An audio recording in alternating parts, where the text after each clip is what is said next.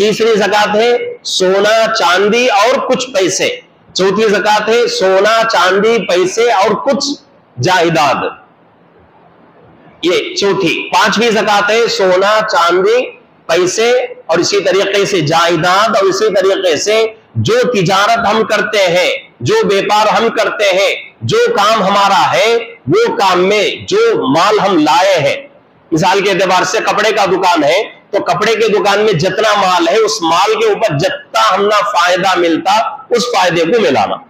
تو یہ 5 طریقے کی زکات ہے۔ خالی ہمیں سننے کو لے کو لٹک کو ہنا نہیں، مسئلہ پورا معلوم کرنا، اس کے اوپر عمل کرنے کی کوشش کرنا۔ آج الحمدللہ اللہ رب العزت نے سب کو نوازا ہے، اتنا نوازا ہے کہ 90% مسلمانوں پر زکات واجب ہے، 90% مسلمانوں پر زکات واجب ہے، لیکن پھر بھی کچھ لوگ دیتے نہیں، وہ الگ بات، وہ ان کا گناہ ہے، لیکن واجب تو 90% مسلمانوں پر واجب ہے۔ 1% مسلمان ایسے ہیں جن کے اوپر زکات واجب نہیں ہے، 1% صرف۔ اور زکات اللہ کیوں فرض کرے ہے؟ اس کی وجہ یہ ہے کہ بھئی زکات اس لیے فرض ہوئی ہے کہ اللہ رب العزت یہ چاہ رہے ہیں کہ مسلمان کے دل میں صرف اور صرف اللہ اور اللہ کے رسول کی محبت ہو، اس کے علاوہ دنیا کی چیزوں کی محبت ختم ہو جائے۔ زکات کا حکم ہے، قربانی کا حکم ہے، اور صدقہ خیرات کا حکم ہے، اور اس کے ساتھ ساتھ وراثت کا بھی حکم ہے شریعت میں۔ یہ تمام چیزوں کو اللہ کیوں بیان کرے کہ انسان اندھا بن کر، مال کا دیوانہ بن کر مال کے پیچھے نہیں بھاگے۔ انسان سوچے کہ بھئی مال میرے پاس آ گیا، اس مال سے میں زکات بھی دینا، صدقہ بھی دینا، خیرات بھی کرنا اور قربانی بھی دینا، اور اس کے بعد وہ مال میرے وارثین میں تقسیم بھی ہوتا میرے مرنے کے بعد۔ یہ تمام چیزوں کو سوچے تو انشاءاللہ اس کے دل میں مال کمانے کی جو حرص ہے وہ ختم نہ ہو، لیکن کم تو ضرور آتی، حرص میں کمی ضرور آتی۔ 10 گھنٹے انسان کماتا ہے تو یہ تمام چیزاں سوچے تو 2-3 گھنٹے کم کرواؤں گا، کیا واسطے اتنا جو ہے مصیبت لینا، دوسرے کے بعد چل جاتا ہے میرا مال، دوسروں کے واسطے میں کوئی اتنا تکلیف اٹھانا کر کے بول کے انسان کیا کرتا، کچھ وقت کم کرتا۔ قربانی کا حکم بھی اللہ کیوں دیے؟ اللہ کو کیا ہمارے جانوروں کے خون کی ضرورت ہے یا ہمارے جانوروں کے گوشت کی ضرورت ہے؟ اللہ کھاتے ہیں، اللہ پیتے ہیں؟ نہیں، اللہ کھانے سے بالکل پاک، پینے سے بالکل پاک، اللہ کو ایسی چیزوں کی ضرورت نہیں ہے۔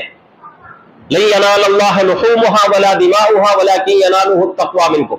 17ویں پاری کی آیت ہے، اللہ فرماتے ہیں کہ جو تم قربانی دیتے ہو اس قربانی کا نہ تو گوشت ہم تک پہنچتا ہے نہ تو اس کا خون ہم تک پہنچتا ہے، وَلَكِنْ يَنَالُهُ التَّقْوَىٰ مِنكُمْ، صرف اور صرف تمہارے دل کا تقوی ہم تک پہنچتا ہے۔ اللہ یہ چاہتے ہیں کہ بھئی میرے بندے کے دل میں مال کی محبت ہے یا میری محبت ہے۔ حضرت ابراہیم علیہ السلام کا واقعہ، کچھ لوگ ایسے بھی ہے نا اعتراض کرتے ہیں، دیکھو بھئی کیسا اسلام، دیکھو اسلام میں بیٹے کو ذبح کرنے کا باپ کو حکم دیتے ہیں اللہ کی طرف سے۔ دنیا میں کیسے کیسے محنتیں ہوتے ہیں وہ تو معلوم نہیں، ہمیں سکون سے بیٹھے، سکون سے کھاتے ہیں پیتے ہیں، ہمارے کام کاجاں کر لیتے ہیں، ملا تو وقت عبادت کرتے ہیں، نہیں تو چھوڑتے ہیں، یہ ہماری روٹین زندگی ہے۔ لیکن اس وقت دنیا میں کیسی محنت ہوتی ہے کہ ہر چیز کے اوپر، اسلام کے ہر چیز کے اوپر لوگ انگلی اٹھاتے ہیں، اور خصوصاً ہمارے ہندوستان میں ایک بہت بڑی ٹیم ایسی تیار ہوئی ہے جو کہ ایسی چیزوں کو نشانہ بنا رہی ہے، ایسی چیزوں کو نشانہ بنا رہی ہے۔ وہ لوگ کیا بولتے ہیں سوشل میڈیا پر بیٹھ کر، دیکھو بھی اسلام کیسا مذہب ہے، کون سے تو بھی مذہب میں باپ کو بیٹے کو ذبح کرو اگر کو کون تو بولتی ہیں کیا؟ ایک عام انسان کیا سمجھتا؟ غلط سمجھتا۔ اللہ کیا واسطے حکم دے ہیں، کئی کو حکم دے، وہ سوچتا نہیں انسان۔ اگر اللہ کو وہی مقصود تھا تو حضرت جبرائیل علیہ السلام کو حضرت ابراہیم علیہ السلام ذبح نہیں کر سکے۔ اللہ وہ چاہتے تھے تو چاقو کے اندر کاٹنے کی صلاحیت اللہ کئی کو چھین لیتے. چاقو کی طاقت کیا؟ کاٹنا. حضرت ابراہیم علیہ السلام کاٹتے ہیں، ذبح کرتے ہیں اسماعیل علیہ السلام کو، لیکن چاقو کٹنے کے واسطے تیار نہیں. تو اللہ یہ دیکھنا چاہتے تھے، دنیا کو یہ دکھانا چاہتے تھے کہ میرا ابراہیم خلیل اللہ ہے اور اس کے دل میں اس کے بچے سے، اس کی بیوی سے بھی زیادہ میری محبت. اللہ یہ چیز دنیا کو دکھانا چاہتے تھے تو اللہ دکھا دیے. تو قربانی کا حکم دے کر اللہ یہ دیکھنا چاہتے ہیں کہ میرے بندے کے دل میں میری محبت زیادہ ہے یا مال کی محبت زیادہ ہے. تو ہم کیا دکھانا اللہ کو کہ اللہ ہمارے دلوں میں دنیا اور دنیا کی چیزوں کی محبت نہیں بلکہ تیرے اور تیرے رسول کی محبت ہمارے دلوں میں زیادہ ہے، یہ دکھانا. اور وہ کیسا دکھانا؟ مالی عبادتوں کے ذریعے سے، زکات ادا کرنا، صدقہ دینا، خیرات کرنا، فطرہ دینا، فدیے کے پیسے اگر ہمارے اوپر واجب ہیں تو دینا،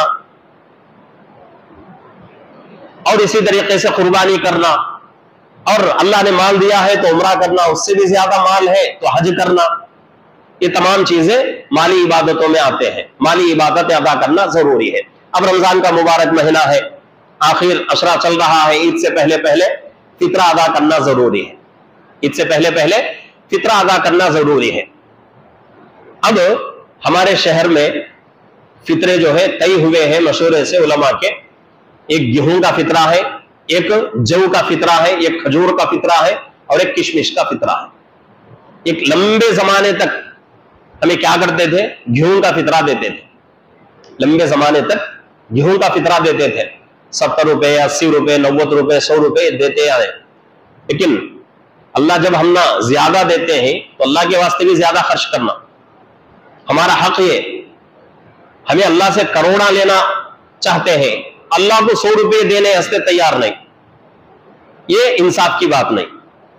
جب اللہ ہم نہ نواز رہے ہیں تو ہم بھی کیا کرنا؟ اللہ کو خوش کرنے کے لیے مال زیادہ خرچ کرنا. اب ہم کیا کرنا ہے فطرے کے تعلق سے کہ فطرہ گیہوں کا 100 روپے، اور اسی طریقے سے جو بارلی اس کا فطرہ 210 روپے، اور اسی طریقے سے کھجور کا فطرہ 350، کشمش کا فطرہ 850 روپے ہے. اب ہمیں سوچنا، حساب لگا لینا، بھئی میری طاقت کس میں ہے. طاقت کا مطلب کیا؟ ہمارے حساب سے نہیں بلکہ شریعت کے حساب سے. ہمارے حساب سے اگر سوچے تو انسان کیا بولتا معلوم؟ کروڑ روپے اس کے پاس ہے، 100 روپے فطرہ دیے گا تو بھی انہیں کیا بولتا؟ حضرت نے نقصان ہوتا ہے میرا 100 روپے کا، اس کیسے میں دیتا نہیں ہوتا. اس کیسے اختیار اللہ بندے کو دیے نہیں، شریعت کے اوپر رکھے. شریعت کسے نقصان بولتی؟ آدمی کے پاس 10,000 روپے ہیں عید کے دن صبح میں، اب آدمی کون سا فطرہ دیے تو اسے نقصان نہیں ہو سکتا. گیہوں کا دیے تو کیا بھی فرق پڑتا نہیں، اس کے اوپر جو کا دیے تو تب بھی الحمدللہ کیا بھی فرق پڑتا نہیں.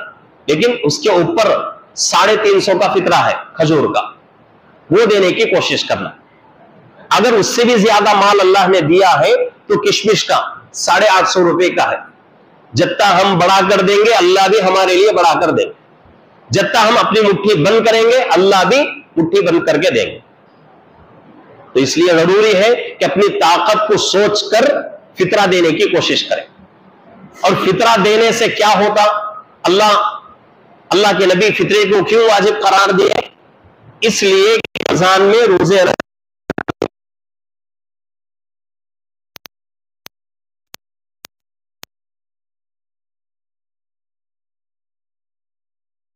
اگر یہ بولنا لے اللہ بھائی رمضان سے غلطیاں ہوئی معاف ہوتے نہیں تمہارے گھر، تو کیا کر سکتے تھے؟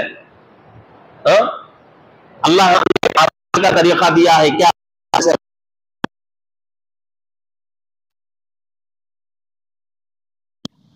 غلطیاں پورے ہو جاتی. اگر غلطیاں نہیں ہوئے فطرہ دو، ثواب زیادہ ملتا.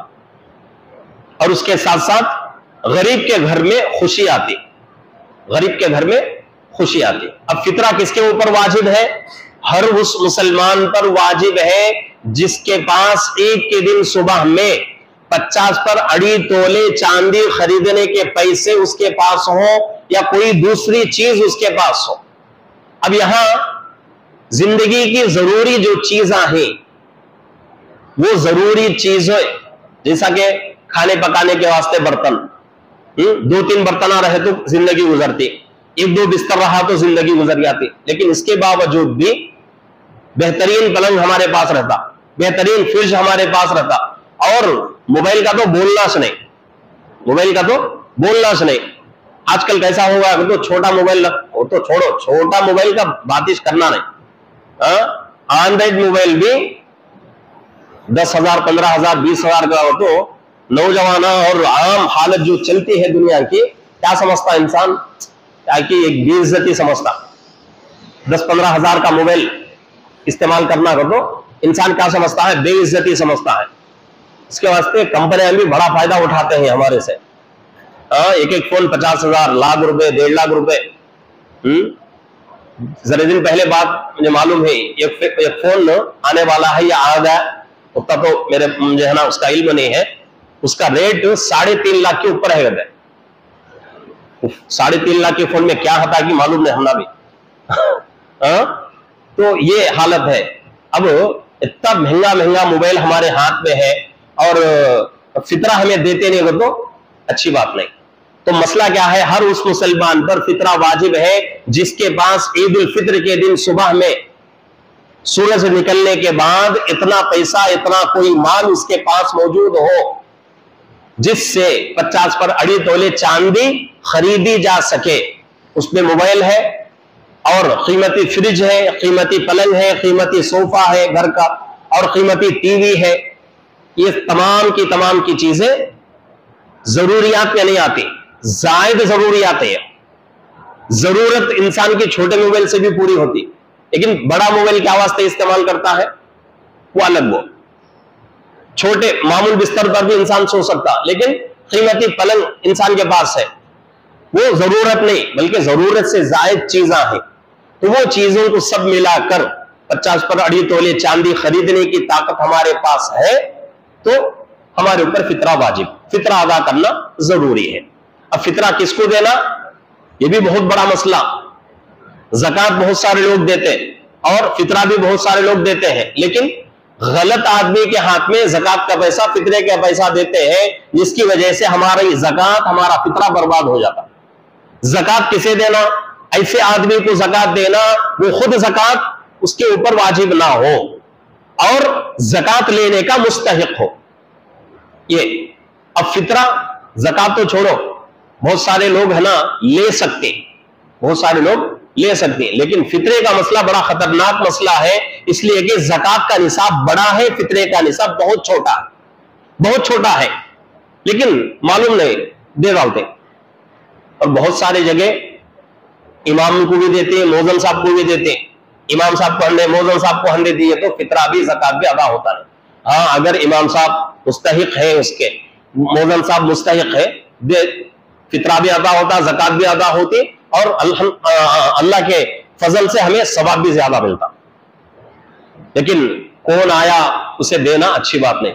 اور بہت سارے گھروں کے پاس عورتیں آتی ہیں، سیاں آتی ہیں، ان کو بھی دیالتے، ان کے پاس سے دیتا ہوتا، ان کے اوپر خود زکوٰۃ ہوتی،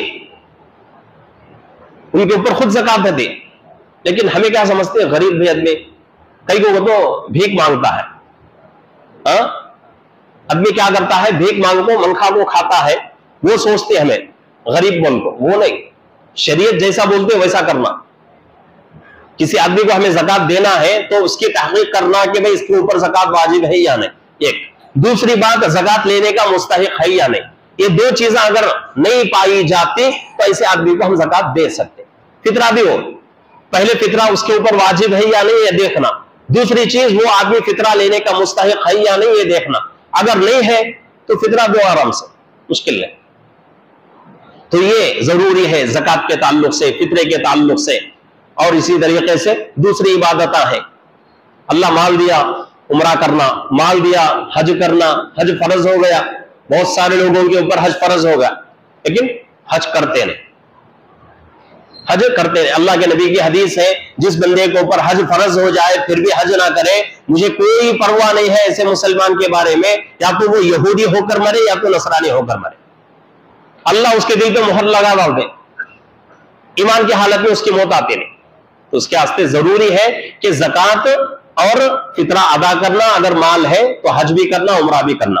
اور آگے اللہ فرماتے ہیں، اور ایک خصوصیت اور ایک صفت کے بارے میں اللہ فرماتے ہیں والذین هم لفروجهم حافظون، اپنے شرمگاہوں کی حفاظت کرنا، اپنے شرمگاہوں کی حفاظت کرنا مطلب کیا ہے؟ زنا کے قریب نہیں جانا، زنا کے قریب نہیں جانا۔ زنا بہت بڑا گناہ ہے، اور کتابوں میں لکھا ہوا ہے کہ گناہ کے کچھ طبقات ہیں، ایک ہے مکروہ، اور ایک ہے چھوٹا گناہ، اور ایک ہے بڑا گناہ، اور ایک ہے اس کے اوپر کا گناہ، اس کو اکبر الکبائر کہتے ہیں، اور ایک گناہ ہے اکبر الکبائر میں بھی بڑا گناہ، اکبر الکبائر میں بھی بڑا گناہ۔ اتنے جو ہے طبقات ہیں گناہ کے، ہم نہ کیا معلوم صرف چھوٹا گناہ بڑا گناہ معلوم، صغیرہ کبیرہ۔ تو کبیرہ گناہ میں 3 طرح کے گناہ آتے ہیں، ایک کبیرہ، اور ایک اکبر الکبائر، اور ایک اکبر الکبائر میں بھی بڑا گناہ، یہ 3۔ اور زنا، یہ زنا جو ہے دوسرے درجے کا گناہ ہے، زنا دوسرے درجے کا گناہ ہے، اکبر الکبائر میں اس کو شمار کیا گیا ہے۔ زنا سے بچنا بہت ضروری ہے۔ اللہ کے نبی حدیث میں فرماتے ہیں کہ زنا ایک قرض ہے، جو آدمی اس قرض میں مبتلا ہو گیا اللہ اس قرض کا بدلہ اسی خاندان کی بچی سے لیں گے، اسی خاندان کی بچی سے اللہ یہ قرض لیں گے، وصول کریں گے۔ تو اس لیے ضروری ہے کہ زنا کے قریب نہیں جانا چاہیے۔ اور آج کل زنا عام ہوتا جا رہا ہے۔ زنا 2 قسم کا ہوتا ہے، ایک زنا بالجبر اور ایک زنا بالرضا۔ زنا بالجبر، کسی جو ہے عورت کو یا لڑکی کو زبردستی اس کے ساتھ زنا کرنا، یہ زنا بالجبر ہے۔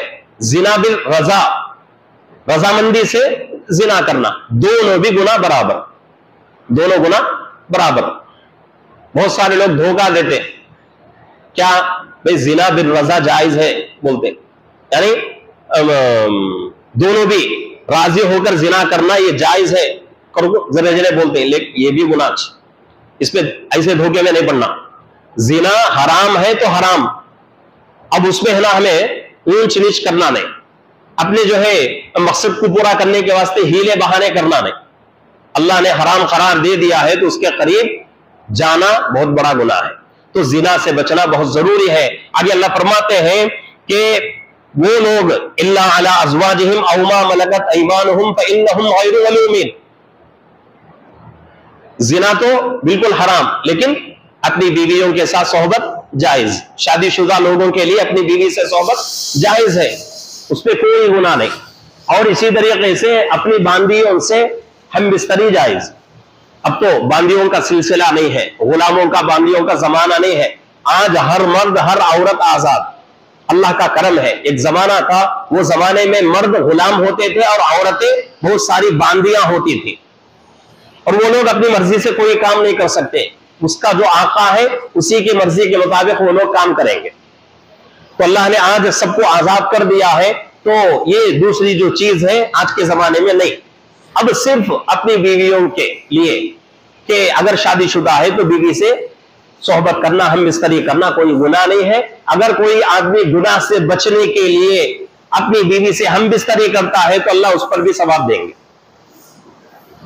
اللہ کے نبی پاک صلی اللہ علیہ وسلم راستے سے جا رہے تھے اور دن کا موقع تھا، فوراً گھر گئے اور جو بیوی کی باری تھی ان کے گھر گئے۔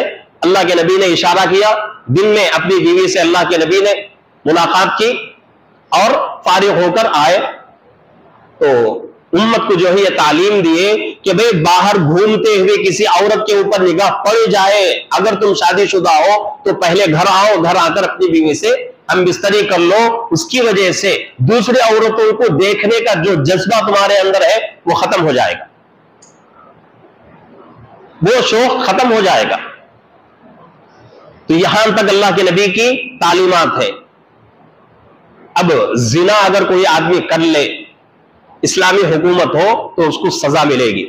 سزا کیسے؟ 2 طرح کی سزا ہے۔ اگر شادی شدہ ہے، شادی شدہ آدمی زنا کرتا ہے تو اس کو کیا کریں گے؟ سنسار کریں گے۔ سنسار کا مطلب پتھروں سے مار مار کر اس کی جان لیں گے، اس کو مار ڈالیں گے۔ نہیں، شادی شدہ نہیں ہے ایسا آدمی اگر زنا کرتا ہے تو اسلامی حکومت ہو تو اس کو 100 کوڑے ماریں گے. اور مفسرین فرماتے ہیں کہ 100 کوڑے کھانے کی کسی کے اندر طاقت نہیں رہتی. 100 کوڑے کھانے سے پہلے وہ اللہ کو پیارا ہو جائے گا. تو اتنی خطرناک سزا ہے اسلام کے اندر زنا پر. تو اس لیے زنا کے قریب مت جانا, زنا کے قریب ہرگز مت جانا. آج کا زمانہ بہت ہی خطرناک زمانہ ہے. بہت سارے ہمارے بچے بچیاں ایمان جو ہے ان کا ختم ہو رہا ہے, مرتد ہو رہے ہیں. ناجائز محبت, ناجائز عشق. فردوس کے لائن میں جو لوگاں دکانہ رکھی ان کو معلوم رہتا, دیکھتے رہتے انہوں. کالج سے بچے آتے میں ہو, ایسا ماحول ہوتا, اللہ معاف کرنا, اللہ بچانا سب کو, کہ ہر بچہ اس کی نگاہ ہر کسی نہ کسی بچی پر, ہر بچی اس کی نگاہ کسی نہ کسی بچے پر. ٹھنڈے دل سے سوچنا کہ بھئی کوئی مرد دوسرا ہمارے گھر کی عورت کو دیکھے, کیا ہم ناپسند, کیا ہمیں پسند کرتے ہیں, ہمارے گھر کی مستورات کو دیکھے تو ہم ناپسند نہیں, تو وہ عورت بھی کسی کے گھر کا چراغ ہے, وہ عورت بھی کسی کے گھر کی عزت ہے, وہ عورت بھی کسی کے گھر کا, کسی کے باپ کا دل کا ٹکڑا ہے. اگر اس کے ساتھ ہمیں ایسا کرے تو وہ باپ کو کتنی تکلیف ہوتی. تو اس کے واسطے یہ گناہوں سے بچنے کی کوشش کرنا. اور یہ بات میں نوجوانوں سے خاص کر کے بولتا ہوں, جن کی شادی نہیں ہوئی ہے ان سے میری یہ درخواست ہے کہ بھئی یہ اس گناہ سے بچو, انشاءاللہ ایمان کا نور آپ کے دلوں میں آئے گا. اور یہاں تک کتابوں میں لکھا ہوا ہے, جو بندہ دنیا کے اندر ایک مرتبہ بھی کسی غیر محرم کے طرف نگاہ ڈالنے سے نگاہ کو بچا لیتا ہے, ایک نگاہ بچانے کی وجہ سے اللہ جنت میں ایک حور دیں گے. ایک مرتبہ نگاہ بچانے کی وجہ سے اللہ جنت میں ایک حور دیں گے. اگر ایسا دن میں 100 مرتبہ نگاہ بچائے تو ایک دن کا بدلہ کتنا ہو گیا؟ 100 مرتبہ نگاہ غلط عورتوں پر نگاہ جانے سے بچا لیے تو 100 حور اللہ ہمیں دیں گے. اور جو لوگ اس گناہ سے بچے رہتے ہیں ان کے چہرے پر ایمان کا نور رہتا ہے, ان کے دل بھی ایمان کے نور سے منور رہتے ہیں, اور ایسے لوگوں کو اللہ عبادتوں کی توفیق دیتے ہیں. تو اس لیے اس گناہ سے بچنے کی کوشش کرنا. چند دن پہلے ہمارے گاؤں کی چیک کارگزاری بچی جو ہے ایک دوسرے گاؤں کی ہے, گاؤں کا نام بولتا نہیں, پڑھنے واسطے یہاں کو آتی ہے. تو وہ بچی ایک بچے کے ساتھ محبت عشق میں مبتلا ہو گئی, اور وہ بچہ الگ سے ایک گھر لے کر وہ بچی کو روز بھی بلانے کو جاتا ہے. اب کیا سمجھتے بولو, ایک تنہا نوجوان اور اس کے ساتھ ایک نوجوان بچی, کون بھی نہیں گھر میں, کیا گناہ ہوتا نہیں؟ کیا وہ لوگ گناہ کے قریب نہیں جاتے؟ سوچ بھی سکتے نہیں. ہر حال میں زنا میں وہ لوگ مبتلا رہتے ہیں. کئی دن گزر گئے, کئی دن میں کئی مہینے گزر گئے. بچی کالج کے نام سے آتی ہے اور آ کر کچھ وقت کالج میں رہتی ہے, آدھے دن سے زیادہ اس کے گھر میں گزارتی ہے. اب ووچ گلی میں کچھ مسلمان بھی تھے, وہ بچی ہے نا برقع پہن کو چاہتی ہے, برقع پہن کو, نقاب پہن کو, پورا پردے کا اہتمام کرتے ہوئے آتی ہے اور اس کے گھر میں جاتی ہے, آدھے دن سے زیادہ وہاں رہتی اور پھر واپس گاؤں کو چل جاتی ہے. کچھ مسلمان تھے وہاں, پکڑ لیے, پوچھے بچی کو, کیا ماں, کون سا گاؤں, کیا نام تیرا؟ فلانا گاؤں. یہاں کئی کو آتی ہے, انہیں میرا دوست, انہیں کون؟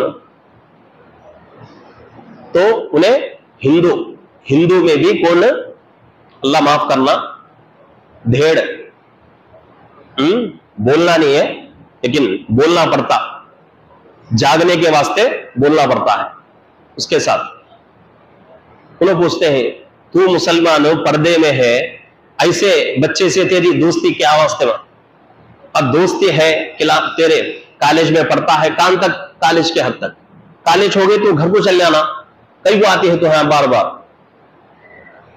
اب انہیں ہے نا بچہ لڑنے آ گیا، لڑنے آئے تو انہوں کیا بولے ہیں بھائی یہ ہے نا تیرے قوم کی بچی کا مسئلہ نہیں، میری قوم کی بچی کا مسئلہ ہے. کیا میری قوم کی بچے ہونے سے میں کان تک ہے تو بھی جاتا ہوں. بعد میں انہیں ہے نا ایک 10-20 جنا کو لے لے کے آ گئے، کئی کو ہاں ذرا دبانے واسطے. تو انہوں بولتے ہیں بھائی 10-20 نہیں، پورے گاؤں کو لا دو، لیکن نہیں چھوڑتا نہیں میں. وہ جو بڑے آئے ہیں ان کو خود بولے گا دیکھو تمہاری بچی کس کے تو گھر میں جا کو وقت گزارتی ہے تو تم نہ پسند کیا؟ تو تب انہوں ہے نا نہیں ہم نہ بھی پسند نہیں. پھر کئی کو آتے ہیں طرفداری، کئی کو سپورٹ کرتے ہیں، تمہارا کام تمہیں کرو، ہمارا کام ہمیں کرتے ہیں. اس کے بعد بچی کو انہوں پکڑو کو، نام پوچھ کو، باپ کا نام ماں کا نام پوچھ کو، پورا ایڈریس لے کو ماں باپ کو بلا بھیجے. ماں باپ کو بلا بھیجے تو بولے ہیں بھائی دیکھو تمہاری بچے ایسا کرتے ہیں ایسا کرتے ہیں. اب شروع میں ماں باپ کو بھروسہ ہوا نہیں، ایسا کیسا ہوتا ہوا، ہماری بچی اب میں بھی بڑے یہ اندھے بن جاتے ہیں. کیا بولتے ہیں ہم نہ ہمارے بچوں کو ہمارے سے زیادہ بھروسہ بولتے ہیں، ہمارے سے زیادہ ہمارے بچوں کو بھروسہ ہٹا دلنا، لیکن تمہاری بچی بھی بھروسے کو ٹکانا. لیکن یہاں وہ باہر پڑا تو بچی کو پوچھتے کچھ تو بچی بولتی ہے نہیں صحیح اب میں مرنے ہے تو مرتا ہوں، لیکن اسے چھوڑتے نہیں. معلوم ہوا بعد میں 1 ہفتہ 10 دن کے بعد بچی کیا ہے؟ حمل سے ہے، بچی حمل پیٹ سے ہے. دیکھو کتنی خطرناک بات. ہمارے بچے بچیوں کو کیا ہوتا ہے، کہاں ہماری جو ہے بچوں کی زندگیاں جاتے ہیں، یہ ہم سب کی ذمہ داری ہے. ہم سب ہے نا ان چیزوں کے اوپر سوچنا. بعد میں معلوم ہوا 1 مہینے کے بعد بچی انتقال ہو گئی. بچی انتقال ہوگی سو نہیں، ماں باپ شرم کے مارے بچی کو مار ڈالیں گے. ماں باپ شرم کے مارے عزت جاتی ہے بول کر بچے کو مار ڈالیں. کیا فائدہ ہوا بولو؟ پہلی غلطی تو ہمیں کیا کرے، ہماری بچیوں کو آزاد چھوڑ ڈالے. انہوں کام ہو جاتے ہیں، کیسا ہے ان کا رہن سہن، ان کے دوست کیا بھی ہم نہ مطلب نہیں، کیا بھی بگڑا لیے نہیں. ایک غلطی. دوسری غلطی کیا کرے، معلوم ہوا ہم نہ اسے سدھارنے کی کوشش کرنا. بہت سارے طریقے ہیں سدھارنے کے. اب اس کے اوپر اور ایک بڑی غلطی کیا کرے، بچے کو مار ڈالے. تو ایسا اس کے واسطے زنا کے قریب مت جانا. زنا کے قریب چلے گئے تو غلط کبھی بھی غلطی اس غلطی کو چھپانے واسطے اور غلطی کرنا پڑتا، تو غلطیاں انسان کرتا جاتا. تو اس کے واسطے میں ہمارے نوجوانوں سے میری درخواست ہے کہ بھئی نوجوانی تمہارے اندر ہے تو تم کیا کرو، کسی کے گھر کی عزت کو کھلواڑ بناؤ نہ. تمہیں کرتے مول کر نہیں، تمہیں کرتے ہی مول کو بولتا نہ ہو، لیکن احتیاط. کون تو بھی ہمارے بچے کو دیکھا تو ہم نہ پسند نہیں، تو ان کی بچی کو ہم نہ دیکھے تو ان کو ویسا پسند. اس کے واسطے ہر بچی کو اپنی بچی سمجھنا، ہر بچی کو اپنی بچی سمجھے تو انشاءاللہ یہ گناہ ختم ہوتا. تو یہ جو ہے ایک صفت یہ کہ زنا کے قریب مت جاؤ. زنا اگر ہو گیا، یہاں تک حدیثوں میں ہے جب آدمی شراب پیتا ہے، جب آدمی زنا کرتا ہے تو اس کے وقت تک جب تک وہ گناہ میں انسان مبتلا رہتا ہے تب تک اللہ ایمان نکال لیتے ہیں دل سے. اس وقت ایمان نکال لیتے اللہ. کب تک؟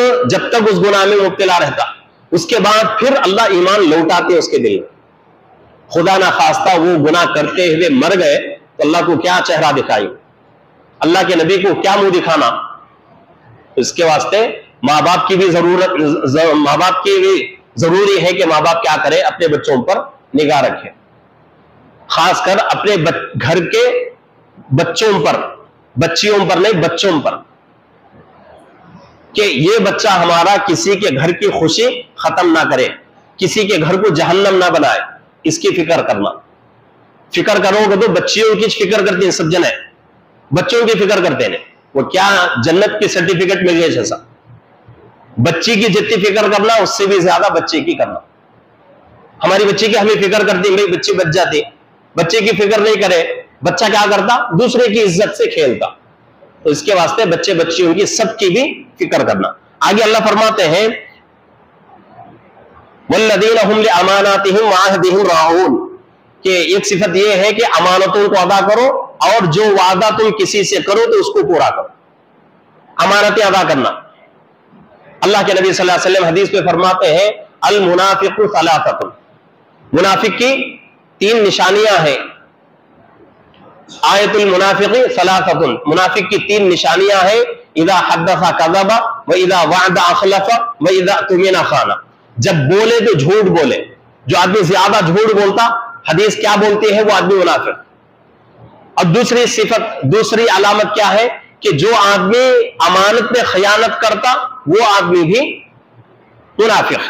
تیسری علامت، تیسری نشانی کیا ہے؟ کہ جو آدمی وعدہ کر کے وعدہ خلافی کرتا، امانت میں خیانت، یہ تو دوسری نشانی، اور وعدہ خلافی کرنا یہ بھی منافق کی نشانی ہے. تو یہاں حدیث اللہ کا فرمان ہے کہ جو وعدہ کرو اس کو پورا کرو، امانتیں ادا کرو. وعدہ اگر پورا نہیں کرے، امانتیں ادا نہیں کرے، اللہ کے نبی اور ایک حدیث میں فرماتے ہیں کہ ایک زمانہ قیامت کے قریب ایسا آئے گا کہ لوگ امانتوں میں خیانت کریں گے، وعدہ خلافی زیادہ کریں گے. اگر ایسا زمانہ تم دیکھ لو تو فیصلہ کر لو کہ قیامت قریب ہے. تو اس لیے امانت اگر کون تو بھی ہمارے پاس رکھا تو اس کی حفاظت کرنا اور اسے واپس لوٹانا پوچھنے پر. کسی سے کوئی وعدہ کر لیے تو وعدہ پورا کرنا. وعدہ پورا کرنا اور بالکل ناجائز چیزوں میں وعدہ پورا کرنا نہیں ہے. حرام چیزوں میں وعدہ خلافی، وعدہ یہ سب نہیں. جائز چیزوں میں، نیک باتوں میں، اچھی باتوں میں کسی سے کوئی وعدہ کر لیے تو وعدہ پورا کرنا. اور اس کے ساتھ ساتھ آگے اللہ فرماتے ہیں والذین هم علی صلواتهم یحافظون، اور وہ لوگ جو اپنے نمازوں کی پابندی، نمازوں کی حفاظت کرتے ہیں. پہلے بارے میں پہلی صفت آئی تھی ہمارے سامنے، کیا؟ نمازوں کے اندر خشوع خضوع پیدا کرنا. ابھی آخری صفت ہے، کیا ہے؟ کہ نمازوں کی حفاظت کرنا، یعنی کہ نمازیں پابندی سے پڑھنا، نمازوں کا اہتمام کرنا، ایک وقت کی نماز بھی چھوڑنا نہیں اور پابندی سے اس کا اہتمام کرنا، یہ بھی ایک صفت ہے. اگر اس طرح کرے اولئک هم الوارثون الذین یرثون الفردوس هم فیہا خالدون، ان لوگوں کو ہم وارث بنائیں گے. ان لوگوں کو ہم وارث بنائیں گے. کس کا؟ جنت کا وارث بنائیں گے، فردوس کا وارث بنائیں گے. اور کب تک وہ لوگ رہیں گے؟ ہم فیہا خالدون، ہمیشہ ہمیشہ کے لیے وہ لوگ جنت پہ رہیں گے. تو یہ 7 صفات اپنے اندر پیدا کرنے کی ضرورت ہے. اگر یہ 7 صفات پیدا ہو گئے تو انشاءاللہ ہماری زندگی صحیح راستے پر آئے گی اور کامیاب رہیں گے. تو یہ صفات اپنے اندر پیدا کرنے کی ضرورت ہے. اگر کوئی صفت میں اگر کمی ہے تو اس کو ہر حال میں اپنے اندر پیدا کرنے کی کوشش کریں. اللہ سے مدد طلب کریں کہ اے اللہ یہ صفات ہم اپنے اندر پیدا کرنا چاہتے ہیں، اے اللہ تیری مدد شامل حال ہو تو ہم یہ صفات اپنے اندر پیدا کر سکتے ہیں. اگر تو توفیق نہیں دیا تو ہم کچھ نہیں کر سکتے. اللہ سے دعائیں بھی کریں اور کوشش کرتے ہوئے ان صفات کو اپنے اندر پیدا کرنے کی کوشش کریں گے. اللہ رب العزت سے دعا ہے کہ اللہ رب العزت ہم تمام کو یہ صفات جو جس کا تذکرہ اللہ نے قرآن میں فرمایا ہے، ان صفات کو اپنے اندر پیدا کرنے کی اور اپنی زندگی کو سدھارنے کی اللہ ہم سب کو توفیق عطا فرمائے. آمین. وآخر دعوانا الحمدللہ رب العالمین.